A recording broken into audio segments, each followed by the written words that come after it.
आज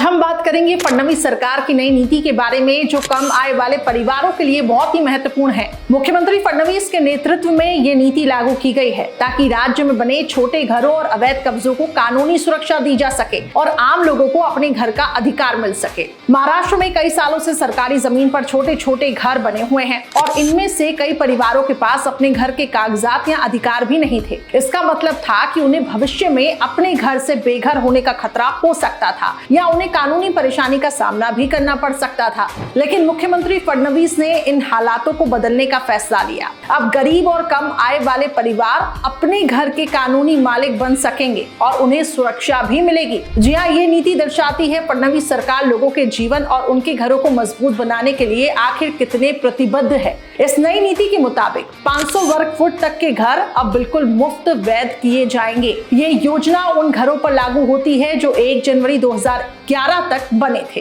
केवल ऐसे घर शामिल हैं जिनका इस्तेमाल रहने के लिए हो। मुंबई और मुंबई सब अर्बन जिले फिलहाल इस योजना में शामिल नहीं हैं। यदि घर 500 से 1500 वर्ग फुट के बीच में है तो उसके लिए केवल 10% शुल्क लगेगा। जमीन का अधिकार पति पत्नी और दोनों के नाम साझा रूप से मिलेगा। पंजीकरण शुल्क केवल 1000 रुपए निर्धारित किया गया है। कुछ जगहों पर यह योजना लागू नहीं होगी, जैसे कि नदी के किनारे, जंगल, सार्वजनिक सड़कें, खेल के मैदान और शमशान भूमि। ऐसे परिवारों के लिए सरकार प्रधानमंत्री आवास योजना के तहत विकल्प उपलब्ध कराएगी। अब इस नई नीति को लागू करने के लिए विभिन्न स्तरों की समितियां बनाई जा रही हैं। जिला और विधानसभा स्तर पर समितियों की निगरानी होगी। अधिकारियों को निर्देश दिए गए हैं कि जो भी नियमों का उल्लंघन करेगा उस पर कानूनी तौर से कार्रवाई होगी। नीति की प्रगति का हर 3 महीने में मूल्यांकन भी किया जाएगा। देखिए, इस नीति से महाराष्ट्र में लाखों गरीब और कम आय वाले परिवार अब अपने घर की कानूनी सुरक्षा और स्थायित्व का लाभ उठा पाएंगे। ये कदम ये दिखाता है कि फडणवीस सरकार लोगों के घरों